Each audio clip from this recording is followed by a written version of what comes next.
ce Meetup Cluster of Things sur la robotique et les services. L'idée, je vais vous présenter, désolé pour le retard, déjà on entend un petit peu de monde. On va avoir 2 speakers aujourd'hui, mais avant ça, on va faire un petit retour sur l'actualité de l'IoT. Et après, nous aurons Talia Cruz qui va nous parler de la SoftBank Robotique Europe et Sébastien Faure du X-République qui va nous aborder différents sujets. Alors, le premier sujet sera Sébastien qui va de l'humain après tout, c'est quand l'UX rêve des robots, une approche plutôt UX de la robotique. Ensuite, Talia, vous connaissez sûrement les robots, on parlait de robots connectés. Où est Talia? Je n'ai pas vu. Elle arrive, d'accord, très bien. Donc elle arrive bientôt, elle est sur le chemin. Et après, forcément, nous aurons un petit moment d'échange pour discuter de tout ça avec les speakers et avec nous. On sera ravis de discuter ensemble sur IoT Makers et ce genre de points. Alors, un petit point. Donc, IoT Makers recrute des designers industriels, des ingénieurs électroniques, des développeurs et développeuses, tout ça au féminin, bien sûr, C et C++. Donc, vous pouvez envoyer vos candidatures à recrutement@iotmakers.com. Alors, vous pouvez bien évidemment tweeter sur les hashtags suivants, donc COT sur Twitter ou Cluster of Things, bien sûr. Et vous devrez apparaître, non, ça ne marche pas, les tweets ici, mais ce n'est pas encore en place. La prochaine fois, peut-être. Alors, l'idée, c'est pas être exhaustif, il y a sûrement plein d'infos sur lesquelles on est passé à côté, mais c'est un peu ce qui a retenu notre attention ces derniers temps. Et on a mis les liens, donc... le site Numérama, alors on a vu, c'est le titre de l'article à chaque fois, hein, c'est que a été présenté le premier bus autonome de Mercedes au salon de Francfort. Donc voilà, qui est plutôt intéressant. En quelques points, je partagerai les slides, mais il y a une douzaine de caméras, c'était testé en Hollande. Aujourd'hui, il y a quand même une problématique sur la loi, en gros, et sur les syndicats qui ont encore du mal à laisser la place pour la machine, ce qu'on peut comprendre. Autre point, donc les smart cities, pour rester attractive, la ville de demain sera efficiente. Aujourd'hui, il y a vraiment la smart city, c'est vraiment quelque chose, buzzword ou pas, qu'on entend souvent parler. Il y a des choses qui commencent vraiment à se mettre en place. Donc, Place de la Nation, aujourd'hui, a été réinventée. Et tout ça, pour ça, les réflexions ont été menées à la base par la mise en place de capteurs sur le bruit, sur le trafic, pour imaginer la meilleure réponse possible. Différentes technos, donc je ne suis pas technicien, donc je ne vais pas entrer dans ce débat-là. Et si tout ce qui est partie technique, je vous présenterai Nicolas, qui sera ravi de vous en parler. SNCF, grâce à l'IoT, a économisé 100 millions d'euros, parce qu'aujourd'hui, on arrive plutôt à avoir une approche, préventive. Avant c'était préventif, maintenant c'est prédictif, c'est-à-dire qu'aujourd'hui, ils arrivent à déceler quand le matériel est en train de s'abîmer et qu'on peut... Avant, il réparait de façon un peu aveugle. Maintenant, il répare aux bons endroits et au bon moment. Et aujourd'hui, le nombre de problèmes a baissé de 30%. Donc ça, c'est quand même des chiffres assez clés qui peuvent parler clairement à vos clients. Alors, un autre point intéressant, c'est que l'IoT a un petit côté geek, nerds, qu'on a un petit peu tous. Mais là, aujourd'hui, on arrive sur un marché de mass market. C'est clair que Ikea, qui est quand même aujourd'hui, doit fournir au moins 60% de vos meubles chez vous, clairement rentre en plein dans le marché. Aujourd'hui, il crée une première lampe, qui est une lampe connectée, qui change de lumière, qui fait autre chose, chose qu'on connaissait déjà, sauf que par Philips, par exemple. Aujourd'hui, ça coûte $30, alors que ça coûtait $60 chez Philips. Mais surtout que voilà, aujourd'hui, c'est multiplateforme, c'est compatible avec Alexia, avec Google Home, avec Siri, avec HomeKit, et ça va être vendu dans le monde entier. En gros, l'un des créateurs du produit dit voilà, aujourd'hui on veut enlever la complexité, on veut pouvoir acheter une lampe connectée comme on achète une lampe classique, c'est juste une option en plus. Et ça, c'est clairement un grand changement. Une nouvelle qui est tombée aujourd'hui ou ce week-end, c'est qu'aujourd'hui, alors j'en ai parlé à Nicolas qui m'a dit voilà, ça c'est quelque chose qui change beaucoup de choses. Avant, une puce, ça coûtait peut-être 10-20 euros. Aujourd'hui, on passe sur du 20 centimes, donc c'est clairement un gros changement. On part sur l'ère jetable de l'IoT. Et en plus, ils vont open sourcer leur puce. Et ça va intégrer Spotit. Ça permettra de localiser grâce à un nouveau système, grâce avec LoRa. Donc ça veut dire qu'aujourd'hui, on peut prototyper, on peut partir sur des coups de prod assez plus facilement et pas prendre un risque fort sur 1000 objets. Déjà, on baisse énormément la facture. Je vous donne rendez-vous le mardi 24 octobre pour notre nouveau meet-up, Cluster of Things sera dédié à la Smart City. J'ai pas encore les speakers, mais on travaille pour trouver les meilleurs speakers à vous présenter. Donc ce sera le mardi 24 octobre. Je vous remercie et je vais appeler Sébastien Faure qui va vous présenter son sujet. Tu as ce qu'il faut? Ouais. Micro, tu as déjà micro. J'ai le micro. Tiens. Je vais t'allumer. Merci.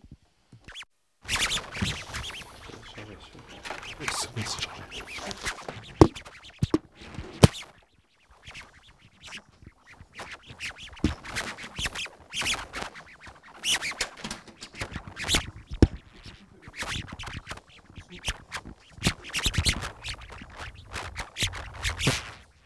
Toutes et tous, vous êtes nombreux.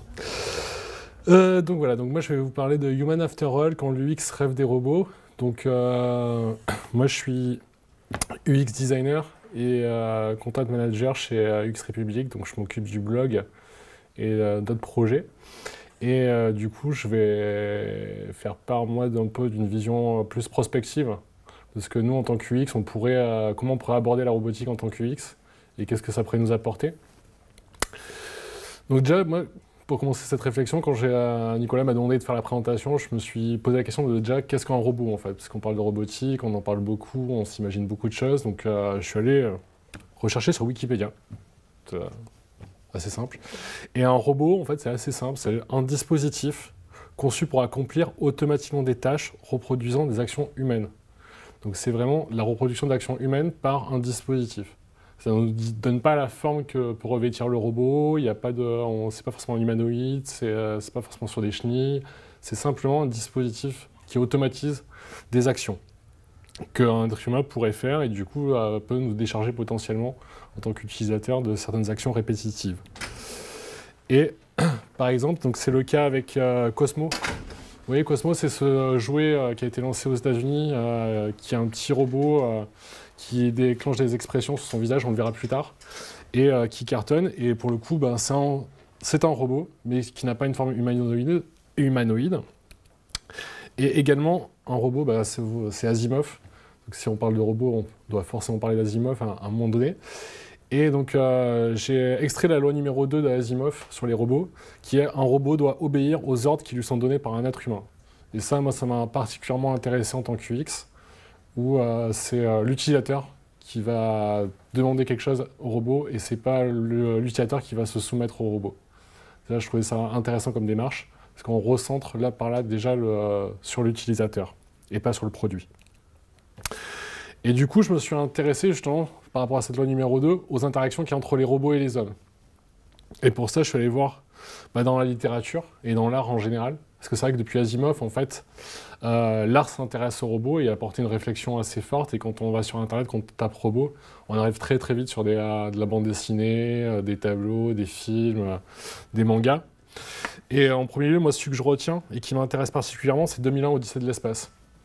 Pourquoi? Parce que là, on a un homme, donc un astronaute, qui fait face au robot, HAL, à cette machine, et qui va se retrouver confronté à la prise de pouvoir de la machine sur la station spatiale.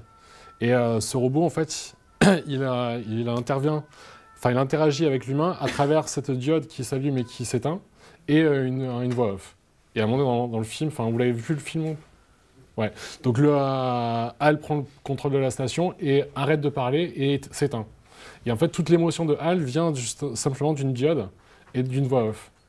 Et donc c'est extrêmement intéressant le rapport qu'interroge là à ce moment-là Kubrick sur l'homme et la machine, où la machine prend le pouvoir sur l'homme et déclenche des questions sur notre avenir. Il y a eu aussi Blade Runner, et là il y a une nouvelle suite, il y a une suite qui va sortir, mais je suis plutôt resté à l'ancienne. Donc là c'est des robots qui vont se mettre à rêver. C'est toute la question des réplicants aussi qui rêvent de licorne, etc. Et en fait, qu'est-ce qui fait la différence entre un répliquant et un humain? C'est la question du rêve. Et donc de pouvoir développer son propre imaginaire et ses propres réflexions, ses propres pensées. Ce qu'aujourd'hui un robot ne peut pas faire. Un robot pense par rapport à un programme, on verra qu'il y a de l'intelligence artificielle, il y a du machine learning, mais ça reste très basique et donc c'est simplement ce que l'homme va lui implémenter comme souvenir. Ensuite, on a aussi Astro Boy, donc de Tezuka. C'est un manga japonais, et donc c'est là l'homme qui va créer un robot à son image. Et là, on arrive vraiment plus sur les formes humanoïdes du robot et de ce besoin de l'homme de recréer un robot à son image. Et c'est l'homme mais en mieux, et donc c'est l'histoire de ce créateur qui remplace son enfant par un robot et qui va faire au service de l'humanité. Et donc on est toujours aussi dans cette question de la robotique pour améliorer la vie des gens et pour un bénéfice.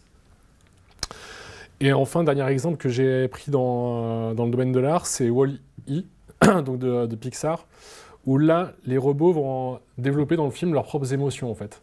Là, on a des robots qui vont vraiment développer une relation et par des échanges de regards, des mouvements de tête, des diodes qui s'allument, qui s'éteignent, qui se placent à d'autres endroits sur le visage, on a une émotion qui se crée. Et c'est la première fois où on a vraiment des robots non humanoïdes qui développent une émotion. Et donc là, c'est aussi quelque chose qui, moi, en tant que UX, m'intéresse, c'est le côté émotionnel qu'on peut avoir dans les interfaces et dans l'expérience utilisateur. Et c'est vrai que du coup, tout ça, c'est l'art interroge vraiment la relation entre les robots avec les humains. Et pour autant, c'est pas forcément une question qui va se retrouver dans les robots qui sont développés aujourd'hui. On est plus sur des modèles R&D. On verra qu'il y a quelques robots qui vont commencer à s'intéresser aux interactions avec les humains, mais ça reste encore très limité. Et donc, d'un point de vue UX et robotique, je me suis intéressé je suis allé voir un petit peu quelles étaient les tendances qui étaient actuellement, qu'est-ce qui était prédit sur les années à venir autour de la robotique, qu'est-ce qu'il y a des innovations techniques. Et du coup, qui dit innovation technique, ça nous demande aussi des défis en tant qu'UX. On voit bien que quand le smartphone, enfin l'iPhone est arrivé, ça a été une vraie révolution dans les usages utilisateurs. Et les montres connectées, les objets connectés sont une nouvelle révolution. Là, iOS 11 avec la réalité augmentée probablement va créer de nouveaux usages. Donc on voit bien aussi que la technologie va induire des nouveaux usages. Et donc je me suis intéressé à ça. Et donc déjà, ce qui se dégage clairement sur les tendances à venir, c'est qu'on est sur une robotique au service du B2B. On n'est pas réellement sur du B2C pour l'instant, ça reste très minoritaire. On est largement sur du B2B. Donc par exemple, avec d'ici 2019, on va assister à l'émergence du robot as a service. Comme on avait le SAS, et bien là, on va avoir à peu près 30% des applications liées à la robotique qui vont être sous la forme de ce qu'on appelle RAS. Et du coup, c'est vraiment là sur l'automatisation de tâches pour le B2B. On va voir une forme un petit peu plus loin. Ce qui prédit aussi avec l'augmentation de l'intelligence artificielle, c'est des robots beaucoup plus interactifs. Et donc, ils vont être en capacité de collaborer. Alors, de collaborer avec des humains. Déjà, dans les bureaux, dans les open space, il y a des tests qui se font actuellement. Et aussi collaborer entre robots. Parce que le gros enjeu aussi, c'est que les robots puissent travailler entre eux et collaborer et du coup, déployer la charge de travail. 1 + 1 = 3, quoi. Ça va développer des nouveaux usages.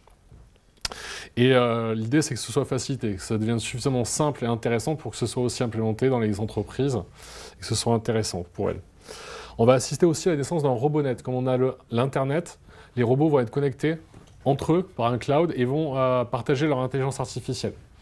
Et ça, c'est extrêmement intéressant. Ça veut dire que d'un coup, il va y avoir un partage d'intelligence, un traitement des données qui font qu'un robot qui sera situé à Singapour et un autre qui sera à New York vont pouvoir aussi partager les données qu'ils captent et leurs expériences. Et du coup, derrière, aux ingénieurs de retraiter et de pouvoir développer aussi des nouveaux usages et rebalancer après sur différents robots à travers la planète qui seront connectés. Enfin, la dernière tendance, c'est vraiment des robots pour le e-commerce. Donc, 45% des 200 principaux acteurs du e-commerce vont déployer de la robotique dans tout ce qui est les opérations de manutention, de stockage et de livraison. En fait, on est sur des délais de plus en plus courts. On le voit avec Amazon qui livre aujourd'hui dans la journée. Donc, ça demande dans les entrepôts de l'automatisation de plus en plus poussée. On voit aussi qu'Amazon a des gros problèmes avec ses salariés qui travaillent dans ces entrepôts parce que c'est des conditions qui sont très très dures pour les salariés. Et du coup, c'est de l'automatisation aussi. On voit que Uber travaille sur des voitures connectées, donc tout ce qui est, on va dire, tâches pénibles et difficiles pour l'être humain. Dans le e-commerce, en tout cas, ils sont en train de réfléchir à les automatiser par des robots. Et donc, voilà, on est vraiment encore sur un usage très orienté business, donc qui est intéressant, mais qui finalement parle peu au grand public. Et quand on recherche un peu la représentation qu'a le grand public de la robotique, ça reste des choses très reliées à ce qu'ils peuvent voir au cinéma ou dans l'imaginaire. Les gens s'imaginent qu'il y aura dans la santé Ça, c'est dans l'ordre du crédible. Mais il revient, oui, pour sortir mon chien, pour un assistant, un compagnon de vie, etc. Un peu comme il se passe au Japon avec des gens achètent Paper au Japon pour l'avoir comme un compagnon de vie, pour résoudre un peu le problème de la solitude qu'ils rencontrent dans ce pays. Donc moi, en tant que UX, je pense qu'on a un vrai défi à relever pour la robotique, parce qu'aujourd'hui, on est centré produit. C'est-à-dire que c'est l'innovation qui va définir un petit peu les produits qu'on sort, et pas les usages des utilisateurs finaux. Et du coup, je me suis dit, je vais reprendre tout simplement les 3 lois de l'UX, enfin les 3 lois de Asimov, et je vais essayer de les retourner sur de l'UX. Et pour ça, voilà, fatalement, je parle du UX, donc Don Norman. Et Don Norman, donc, par cette citation qui est souvent reprise en UX, mais qui dit bien ce qu'elle dit, c'est que l'expérience utilisateur, c'est vraiment toutes les interactions qu'un utilisateur va rencontrer avec la marque, le produit, l'objet, et c'est global en fait. C'est pas simplement je sors mon iPhone et je téléphone et j'ai l'air cool. C'est tout ce que va dégager la marque autour et tout ce que ça va m'apporter en plus. Et déjà, pour moi, la question, c'est la loi numéro 1, c'est qu'un robot doit être conçu pour un utilisateur final. Ça ne doit pas être la technologie qui guide le produit, mais réellement le besoin d'un groupe d'utilisateurs. J'identifie un besoin, et donc du coup, je vais chercher à créer un robot par rapport à ce besoin. Comme aujourd'hui, on crée des applications se créent aujourd'hui là-dessus, toutes les startups qui fonctionnent se créent par rapport à des besoins identifiés. Probablement, ce qui va faire l'émergence d'une robotique dans notre quotidien dans les prochaines années, ça va être vraiment la centration sur nos besoins. Et donc, en utilisant à la fois la création de personas et aussi en faisant du design thinking. Et ça peut conduire à ça. Ce qu'Amazon a développé pour ses entrepôts, justement, c'est des robots automatisés qu'on retrouve aussi chez Alibaba, enfin toutes ces grandes méga structures avec beaucoup de manutention où il faut que ça aille vite, etc. Et du coup, ils développent ça. Ensuite, la deuxième loi, c'est qu'un robot, il doit participer au quotidien de l'utilisateur. C'est un robot, il n'a d'intérêt que s'il améliore mon quotidien. Comme le téléphone aujourd'hui est rentré dans notre quotidien, qui aujourd'hui penserait vivre sans son téléphone portable? Je pense que peut-être ça vous arrive des fois de vous dire « Ah, ce week-end, je laisse un peu mon téléphone, je suis à la montagne, ça passe pas, c'est super. » Mais c'est un vrai stress. On est tous accrochés à notre téléphone parce que c'est une vraie plus-value, parce qu'on peut consulter la météo, on peut être en contact avec ses amis, on peut consulter ses comptes en banque, on peut faire énormément de choses. Et du coup, le robot, pour qu'il soit intéressant, il faut aussi qu'il améliore notre quotidien. Aujourd'hui, un robot d'accueil, c'est sympa, mais ça reste encore un usage très limité. Donc là, le robot, il va devenir intéressant vraiment quand il va rentrer dans mon intérieur. Et donc là, ce qu'on va pouvoir se servir, nous, ça va être de l'intelligence artificielle et du machine learning. Parce que moi, ce qui va m'intéresser, c'est que le robot, s'il est dans mon quotidien, c'est qu'il partage mon quotidien et qu'il apprenne de moi en tant qu'utilisateur. Du coup, ça va me permettre d'automatiser les tâches. On en revient à ce qu'un robot, c'est l'automatisation des tâches. Et donc là, moi, ça m'intéresse. Et c'est par exemple Google Home, qui est l'assistant que Google vient de sortir, c'est aussi un robot. Alors, il ne se déplace pas, il est statique, mais c'est quand même considéré comme un robot. Et du coup, je vais pouvoir lui demander aussi potentiellement d'automatiser mes tâches, comme Alexa.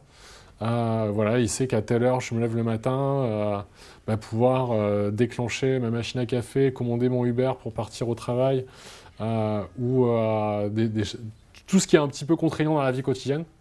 Bon, même si Uber, c'est pas très contraignant, ou déclencher sa machine à café, mais tout ce qui pourrait être contraignant dans le quotidien, au travail par exemple, rappeler les réunions qu'on a à faire, toutes sortes de tâches, renvoyer des mails, tout ça, ça pourrait être géré aussi par là.